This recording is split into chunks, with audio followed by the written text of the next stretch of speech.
Felipe Killing, ao vivo conosco com as informações direto da Europa, e a Europa que está temendo agora, correndo contra o tempo para conseguir dar uma resposta unificada, eficaz, depois dos Estados Unidos suspenderem o envio de armas à Ucrânia. Killing, já tem ali uma noção de quanto seria gasto com esses envios se forem supridos pela União Europeia? Boa tarde para você. Tudo bom, Isabela? Boa tarde a você, Larissa, Coutinho e a todos que nos acompanham. A presidente da Comissão Europeia, Ursula von der Leyen, ela falou que a União Europeia pode investir 800 bilhões de euros em defesa. Claro que esse é um valor muito superior ao que os Estados Unidos mandam à Ucrânia, mas na visão dela é um valor necessário para a Europa se rearmar e se preparar para possivelmente um confronto com a Rússia. Alguns líderes europeus falam que a Rússia no futuro pode atacar algum país da OTAN e, portanto, gerar uma guerra maior aqui no continente. Os Estados Unidos suspenderam o envio de armas à Ucrânia e também o compartilhamento de inteligência. E a Europa entende que não é apenas dinheiro, porque a Europa tem países ricos que têm condições de investir em defesa, mas inteligência americana, por exemplo, você não compra, você vai desenvolvendo isso com o tempo. E os ucranianos dependem muito da inteligência americana nessa guerra contra a Rússia.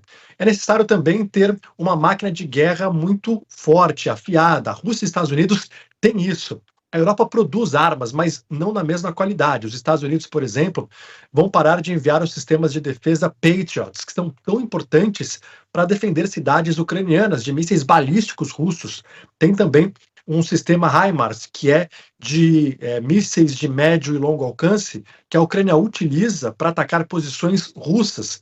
E isso a Europa também não produz com a mesma qualidade que os americanos. Então, os europeus estão tentando se organizar para investir mais em defesa, mas, sobretudo, para ainda tentar convencer os Estados Unidos a voltarem para a mesa de negociação, mas numa posição em que seja mais favorável à Ucrânia, dando armamentos à Ucrânia e garantindo a segurança num possível acordo de paz. Porque o que a Europa pede é uma garantia de segurança. Os europeus estão dispostos a fazerem a maior parte desse trabalho de segurança com a Rússia, mas eles sabem que precisam dos Estados Unidos dando um backup. Mas o Donald Trump parece que já fez a cabeça dele. Na semana que vem existe a possibilidade de mais conversas entre líderes europeus, entre eles o Macron, o Keir Starmer e o Donald Trump, numa tentativa de que os Estados Unidos não abandonem completamente a Ucrânia e também os europeus, essa aliança transatlântica que já dura desde o fim da Segunda Guerra Mundial.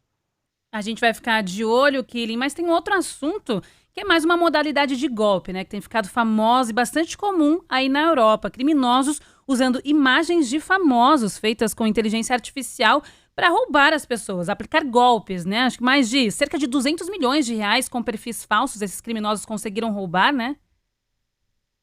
Exatamente. Eles criam matérias ou anúncios usando o rosto de uma celebridade, uma pessoa conhecida. Aqui na Inglaterra tem um cara chamado Martin Lewis. Está todos os dias na TV dando dicas de planejamento financeiro. Então, é uma figura em que as pessoas acreditam, né? Um cara de credibilidade. Aí os criminosos pegaram o rosto dele, montaram um vídeo e fizeram um anúncio no Google e também no Facebook. As vítimas acabam clicando e aí são redirecionadas a um grupo de telemarketing que atua na Geórgia. 85 pessoas foram presas.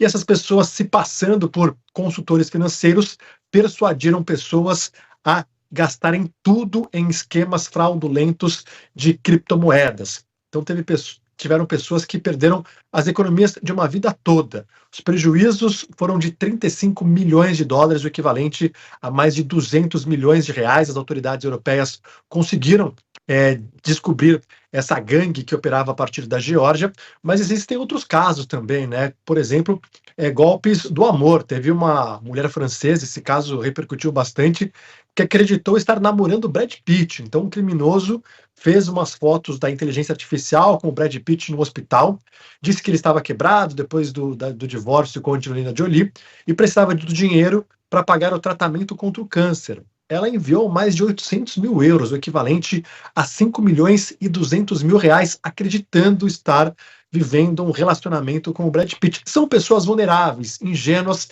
e aí esses criminosos acabam se aproveitando delas.